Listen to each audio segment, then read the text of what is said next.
우리 그리스도인의 삶의 목적에는 크게 두 가지가 있다고 말씀을 할 수가 있습니다.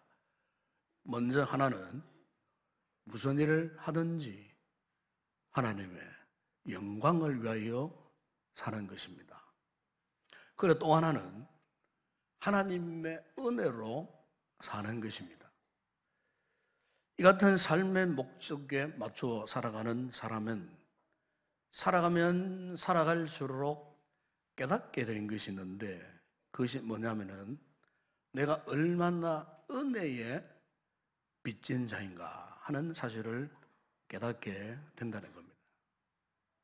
은혜 안에 살고 은혜로 충만한 삶을 맛보고 위로부터 부어지는 은혜에 민감하게 반응하면서, 그러면서 더욱더 이 은혜를 사모하고 은혜를 갈망할 수밖에 없는 이와 같은 삶의 모습, 바로 이것이 오늘 우리 성도들의 삶의 진정한 모습이라는 것입니다.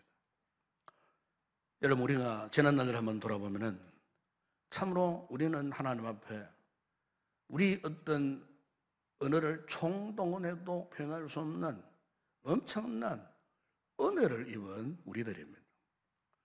영원히 죽을 수밖에 없었던 죄인이었던 나 자신, 영적인 불구자였던 나 같은 인간, 이 같은 나 자신이 하나님 아버지의 그 은혜로 우리가 이렇게 새롭게 변화된 거듭난 삶을 살고 있다는 겁니다. 우리가 이 사실을 아무리 생각해보고 또 생각해봐도 이 같은 변화된 모습, 이것은 결코 우리 어떤 의지나 우리의 힘과 노력으로 된 것은 결단코 아니었습니다.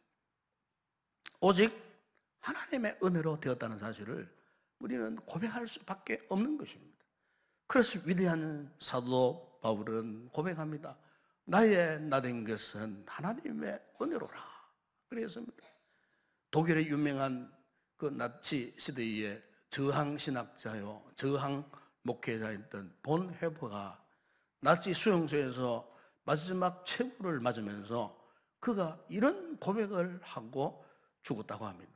무엇보다 은혜는 값비싼 것이었다. 왜냐하면 하나님께서 당신의 아들의 목숨을 대가로 지불하셨기 때문이다.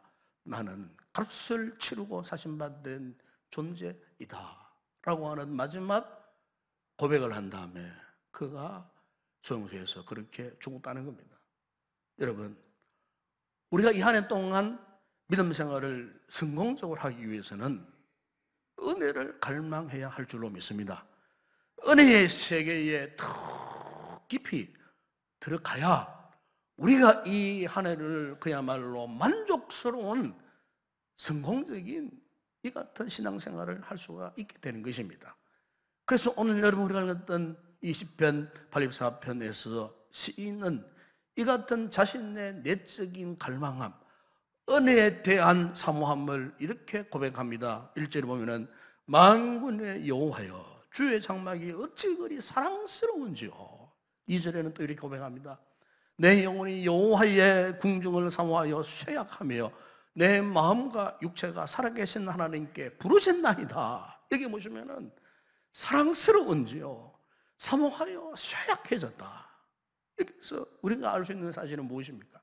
이 시인이 얼마나 하나님의 은혜를 사모했으면 자신이 이렇게 쇠약해질 만큼 여호와의 성전을 사랑했노라고, 성전을 내가 지금 사모하고 그리워하고 있노라고 이렇게 애절하게 지금 그가 고백을 하고 있는 것입니다. 여러분, 그냥 목이 마른 사람하고 미칠 듯이 목이 타 들어갈 정도로 목이 마른 사람하고는 그 수준이 완전히 다른 거예요. 우리가 하나님 앞에 같은 은혜를 사모한다 할지라도 정말 우리가 영적으로 목이 타 들어가는 듯한, 이걸 이제 성경 갈망이라고 그렇게 표현합니다. 우리가 하나님의 은혜에 대해서 진정으로 여러분 갈망해 보세요. 갈망하면은 내 영혼에 영의 사람이 진동이 와요. 진동. 내 영의 사람이 흔들립니다. 그냥 우리가 은혜를 사모해서는 이걸 못 느껴요. 정말 우리가 하나님 은혜를 한번 애절하게 한번 갈망해 보세요. 우리 속 사람이 흔들려요. 부들부들 떨려요. 진동이 와요. 그리고 2절 하반절에 시인 이런 고백을 하잖아요. 내 마음과 육체가 살아계신 하나님께 부르짖나이다. 무슨 말이에요? 지금 시인은 여호와의 성전에 온통 사로잡혀서 갈망하고 부르짖고 있어요. 지금 그가 하나님 앞에서 여호와의 성전을 향한 참신한 마음으로 바로 오늘의 이 시편 84편을 지금 그가 고백하고 있는 거예요. 여러분, 이스라엘에 있어서의 이 성전은요, 오늘날 우리가 예배 드리려고 쉽게 왔다 갔다 하는 예배당의 차원과는 전혀 달라요. 개념이 달라요. 의식이 달라요. 이스라엘 백성들에게 있어서는. 그러니까 이스라엘 백성에게 있어서는 성전은 단순히 제사만 드리는 그런 처소가 아니라 그 말이에요. 왜냐하면 이스라엘 백성들은 민족적으로 이 성전의 개념이 완성되기 전에 광야에서는 그것을 성막이라고 그랬죠. 성막. 광야교회. 40년 그들이 광야 생활할 때에 광야 교회가 어디 있었느냐?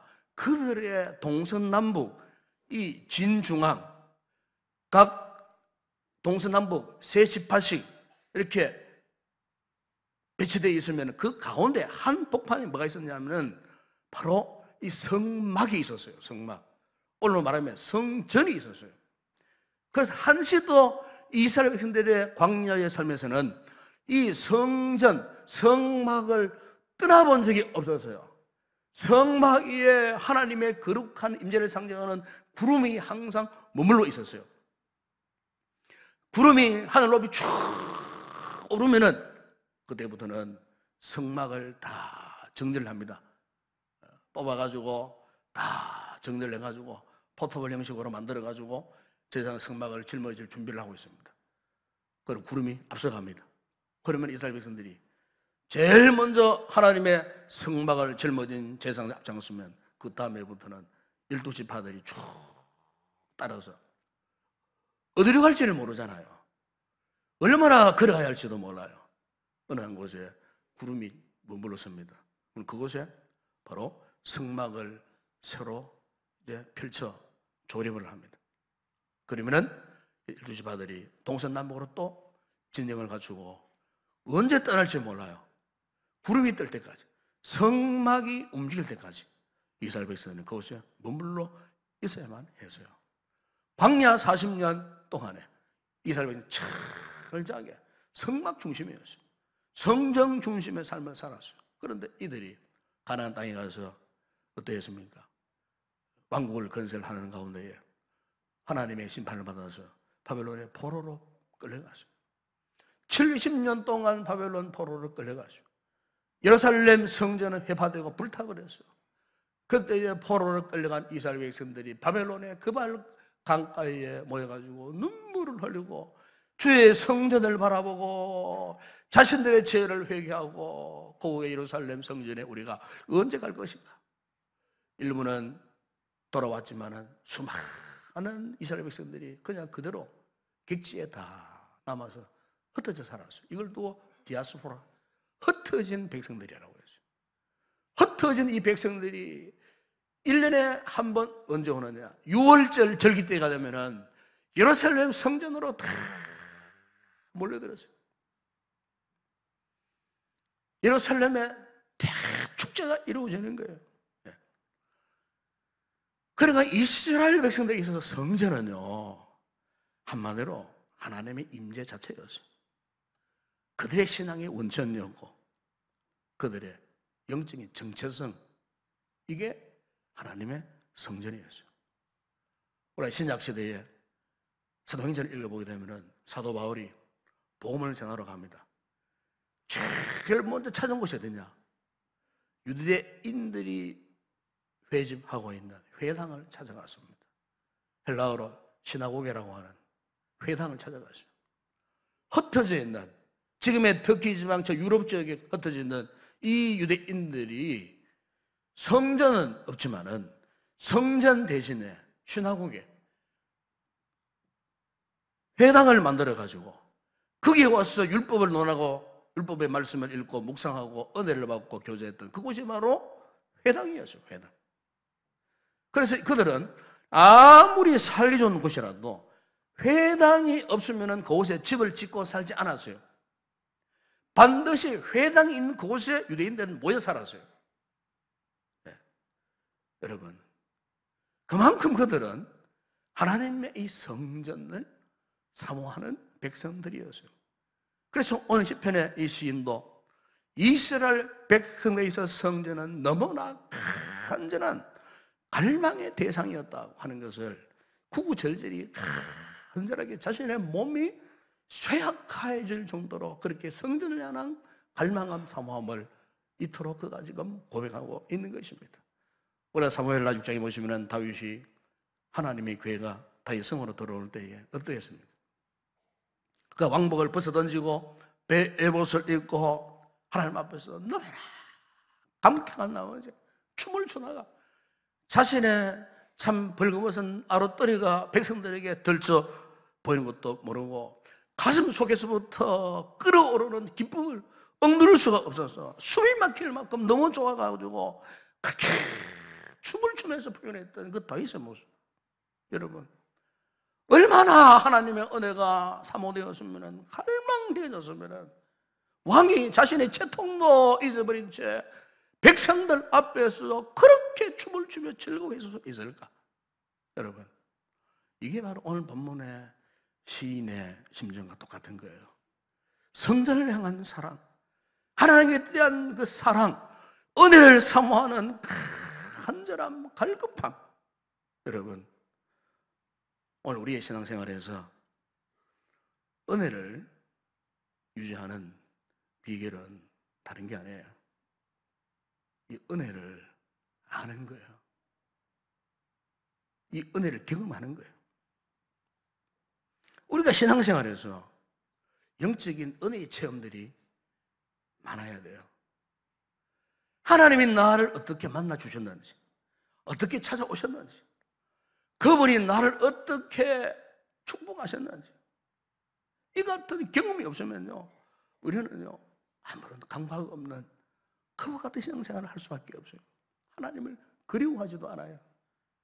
이런 은혜의 경험이 없으면 하나님 은혜를 절대로 사모할 수가 없어요.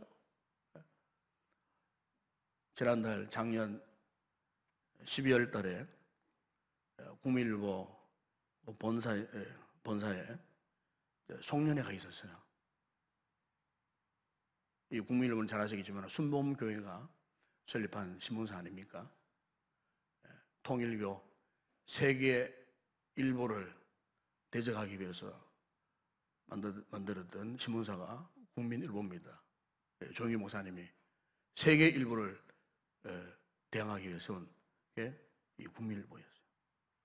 이 국민일보는 이제 기독교 재단이니까 송년회를 하면은 해마다 이제 유명한 강사를 초청을 해서 직원들의 은혜를 받고 그렇게 송년회를 마치곤 한다고 합니다. 그래서 작년 12월 달에 강사 누구를 초청했냐면은 2016년도에 영국 대사관에 공사로 있던 태영호 공사를 그 자리에 초청해서 간증을 듣고 많은 직원들이 은혜를 받았다고 합니다. 그분의 이 간증에 의하면은 북한이 1970년대 말까지만 해도 우리 남한보다도 월등히 더 잘 살았다고 합니다. 왜냐하면은 북한 김일성이가 자신이 북한 땅을 점령한 이후에 어쨌든 북한 인민들을 행복하게 잘 살도록 해야 되겠다. 남한보다는 더 잘 살도록 해야 되겠다. 그래서 복지 우선 정책을 했답니다. 경제 문제 우선 정책을 했답니다. 그래서 무상 교육시키고 무상 의료를 하고 인민들에게 어쨌든 먹을 것을 많이 공급해주는 공산주의 사상 자체가 그렇잖아요. 공산사회. 거기에는 빈부격차가 없는 누구나 다 잘 먹고 잘 사는 세상을 만든다는 것이 이 공산주의 이상이거든요. 그래서 그런 생각에 어쨌든 북한 인민들을 잘 먹이고 입히고 이렇게 하니까 북한 주민들 입장에서는요, 김일성이가 하나님이었다는 거예요. 그래서 어쨌든 김일성 수령을 숭배하게 되는 그런 결정적인 계기가 되었다는 거죠. 그러나 북한이 80년대에 들어오면서 사정이 달라져 버린 거예요. 남한보다는 더 잘 살던 북한 경제가 침체가 되어지고 남한 경제가 급속하게 성장하고 이제는 더 이상 북한이 따라올 수 없는 정도의 그런 어떤 경제적 차이, 지금도 한 45배 차이 난다고 하지 않습니까? 남한의 이 같은 경제적 번영과 함께 그 당시에 남한에 우리 이 땅에 어떤 부분이 일어났냐면은 통일운동을 지향하는 남한 교회들, 남한 교회 목회자들이 일어났어요. 그래서 어쨌든 우리가 북한 땅에 들어가서 저들이 필요한 것을 채워주자, 공급해주자, 이런 일념으로 그래야 통일이 앞당겨지지 않을 것이냐, 이렇게 해서 아시겠지만 남한의 큰 교회 목사님들 북한 한두 번 안 갔다 온 분들이 아무도 없어요. 거기 가서 다 물질도 이렇게 도와주고 여러 가지 필요한 병원도 지어주고 뭐 여러 가지 이런 사업들을 사실 많이 했습니다. 그러니까 이제 이런 걸 지켜본 이 김일성이가 머리를 짜낸 것이 뭐냐면은 남한의 이 교회와 목사들을 잘 이용하기 위해서는 보여주기식 가짜 교회를 한번 만들어보자, 이래 된 거예요. 그래서 그렇게 해서 만들어진 교회가 그 유명한 평양의 봉수교회가 그렇게 만들어졌다는 겁니다. 그런데 문제는 예배당은 만들어졌어요. 교인이 하나도 없는 거예요. 그래서 이 봉수교회의 이 교인들을 인위적으로 이제 만들어내기 위해서 평양에서 가장 출신 성분이 확실한 공산주의 사상으로 잘 무장된 당 간부의 부인들 200명을 성도로 임명, 무조건 성도로 임명. 그런 다음에 이들로 하여금 명령한 거예요. 너희들이 이제부터 주일날, 뭐 일요일이면 그들 말로 일요일, 우리말로 주일이잖아요. 주일이 되면은 무조건 와서 예배 드리는 폼 잡고 흉내를 내거라 명령을 한 거예요.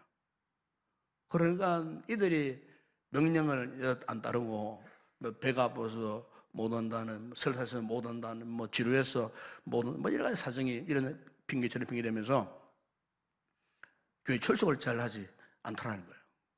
그래서 김일성이가 국민정책으로 만든 것이 뭐냐면은 출석부를 만들었다 합니다. 우리 교회 새벽에 출석부처럼 출석부를 딱 만들었어요.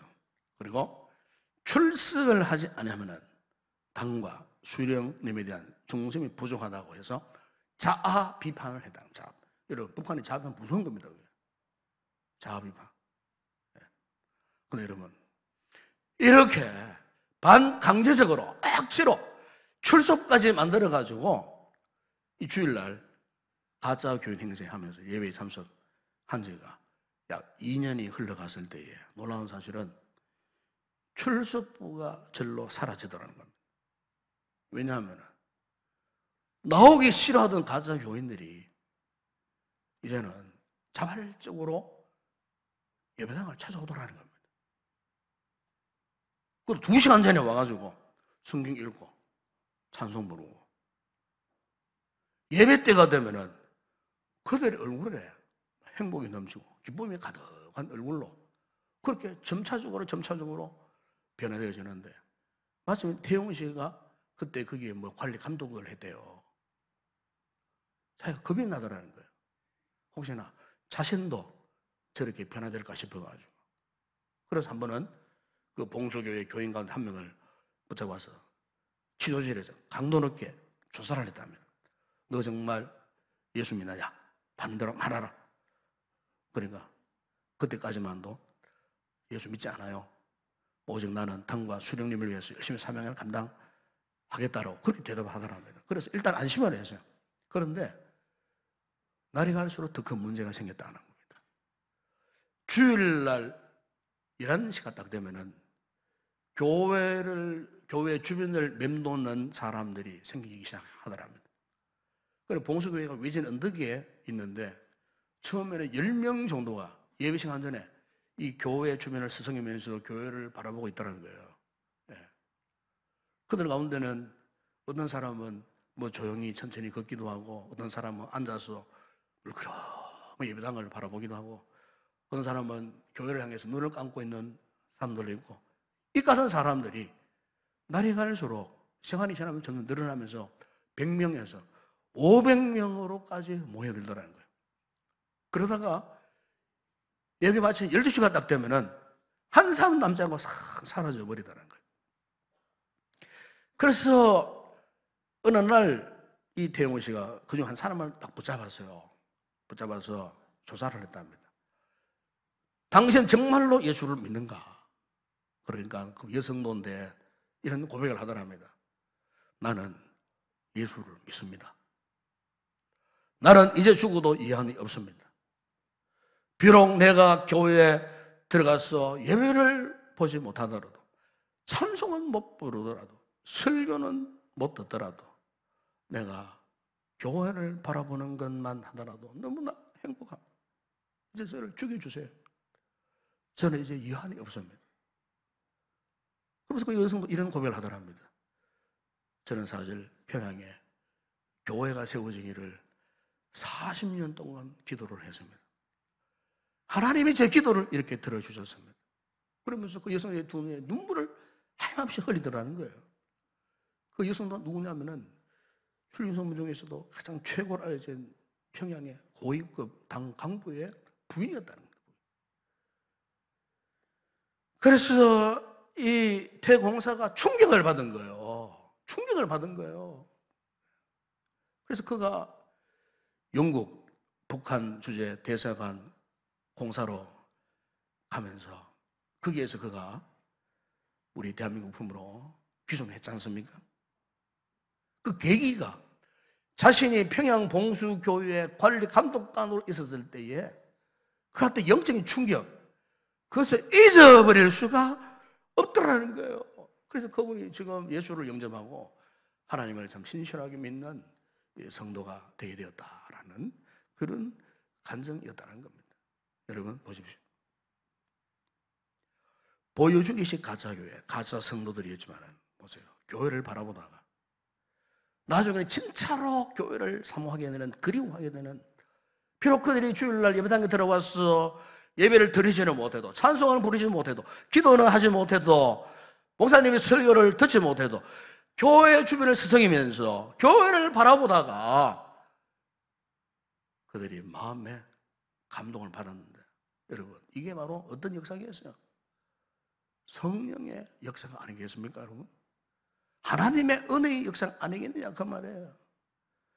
우리 같은 북한 지하교회 성도들 생각하면서 과연 오늘 우리는 이 시점에서 우리는 어떤 모습으로 우리가 믿음 생활을 하고 있는가를 한번 돌아보지 않을 수가 없죠. 과연 우리는 이 자유스러운 대한민국 이 땅에서 이런 편안한 아름다운 이 예배 공간, 누구나 언제든지 찾아올 수 있는 이런 자유감 만끽한 이 땅에서 과연 우리는 하나님의 은혜를 얼마나 사모하고 얼마나 갈망하며 우리가 믿음 생활을 하고 있는가? 여러분, 우리가 영적 생활을 유지하고 은혜 생활을 유지할 수 있는 그 비결은 다른 게 아니에요. 바로 이 북한 지하교회 성도들처럼 하나님을 진정으로 갈망하는 그런 마음이 간절하냐, 은혜를 참으로 사모하는 그런 간절함이 나에게 있느냐? 여러분, 만약 우리에게 은혜를 사모하는 간절함이 사라져 보세요. 그때부터는 우리가 영적으로 추락할 수밖에 없습니다. 예배를 드려도, 기도를 해도, 찬송을 해도 맹숭맹숭한 마음을 할 수밖에 없어요. 우리의 눈에 눈물이 흐를 수 없어요. 은혜에 대한 갈망한 사모함이 없기 때문에. 그래서 은혜가 담겨져야 할 그 자리에 악하고 더러운 세속적인 것들, 현세적인 것들만 가득 차고 흘러 넘쳐가지고 정신적으로 영적으로 타락한 삶을 살 수밖에 없고 육체적으로 실고 가운데 흐느낄 수밖에 없고 진리를 의심하고 부정하고 믿지 못하는 불신앙의 늪에서 헤어나지 못하는 그 같은 상황이 왜 왔겠습니까? 은혜를 삼하지 않기 때문에, 은혜로 살지 못하기 때문에 그렇다고 말입니다. 지난달 연말에 우리 한국 기독교 목회자 협의회, 일면 항복협의라고 합니다. 목회 잘하시는 건강한 복음주의 목사님들 연합체입니다.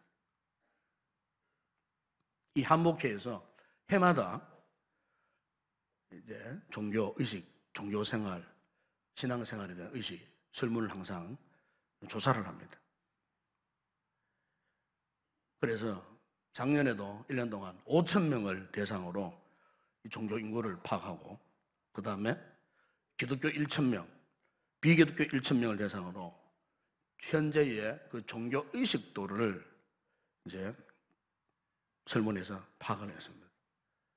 상당히 신뢰도가 있고 신빙성이 있는 그런 평가라고 여겨지고 있습니다. 그런데 이 조사에서 이제 1998년도 이런 조사를 처음 했는데 20년이 지났잖아요. 20년이 지났는데 어떤 변화가 일어나는가? 교인들에 대해서, 헌금에 대해서, 전도에 대해서, 교회에 대한 만족도에 있어서 모두가 아주 현저하게 감소했다는 것입니다. 특별히 헌금은 5년 전에 비해서 20%가 감소했다는 겁니다. 그리고 교회는 나가지만 나는 11조는 드리지 않는다 응답한 이 기독교인들이 5년 전에 28%였는데 바로 작년 연말에는 39.5%로 증가했다는 겁니다. 물론 여기에는 우리나라의 경제사정, 불경기, 교회에 대한 조심 못한 이미지, 소문들, 요즘 워낙 SNS가 발달했기 때문에 안 좋은 이야기들을 많이 듣고 액면 그대로 받아들인 사람들이 교회에 대한 좋지 못한 생각들 때문에 아마 그럴 수도 있어요. 그런데 이런 분위기와 편성해가고 예수를 믿고 하나님을 믿는다 하면서도 교회에 나가지 않는 성도들이 지금 굉장히 많이 증가한다는 거죠. 이런 이제 교인들을 이제 가난한 성도라고, 가난한, 거꾸로 말하면 안 나가. 하나님 믿어요. 예수 믿어요. 물어보면은 교회는 나가기 싫다는 거예요. 교회는 안 나와요. 이런 안 나가 교인이 5년 사이에 배나 증가했다는 거예요. 여러분, 만약에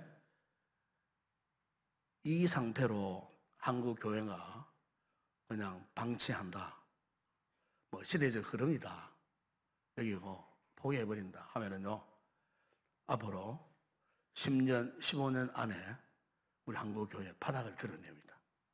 반드시 그렇습니다. 전 목회하면서 그래도 교회가 이렇게 아직까지 이렇게 유지를 할 수 있는 그 가장 큰 모체는 뭐냐?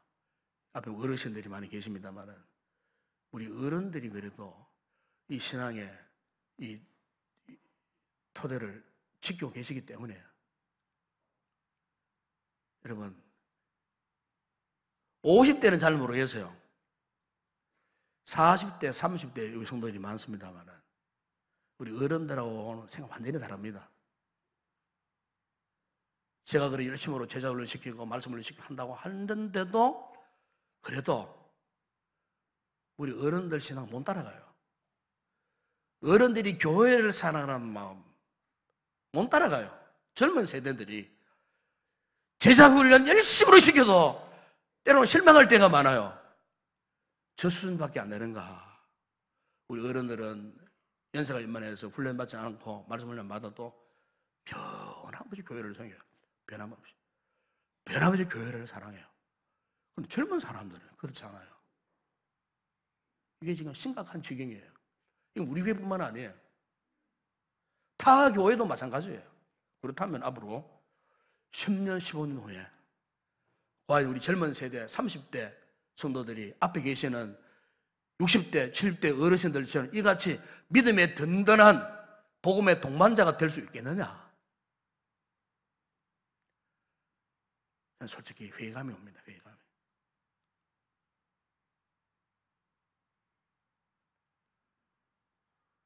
극단적으로 표현하면은 우리 한국 교회 이 수준에서 이제는 완전히 내리막길로 갈 수밖에 없어요. 정신을 차리지 못하면 우리 젊은 세대의 성도들이 하나님의 은혜에 대한 갈망함, 사모함, 은혜로 충만하지 못하면 우리는 바닥으로 추락할 수밖에 없죠. 우리 교회뿐만 아니라 한국 교회가 그럴 수밖에 없다는 것입니다. 이것은.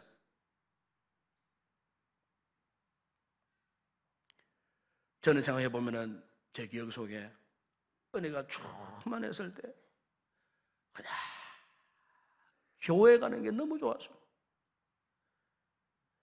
직장 생활하면서도 새벽기도 빠지지 않고요, 철학기도 한 번도 빠지지 않고 퇴근하면은 예배당 가서 기도하고 집으로 가고 주일날 교회를 섬기는 게 너무 기쁘고 즐거웠고 전도하는 게 너무너무 좋았고 주의 일을 하고 싶어 미칠 지경이었어요.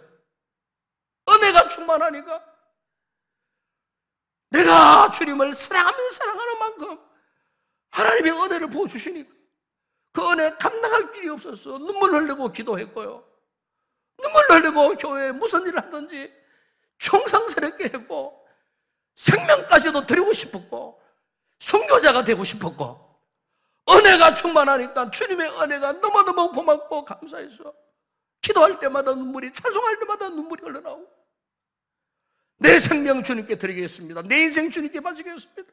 내 젊음을 주님께 다 안겨다 드리겠습니다.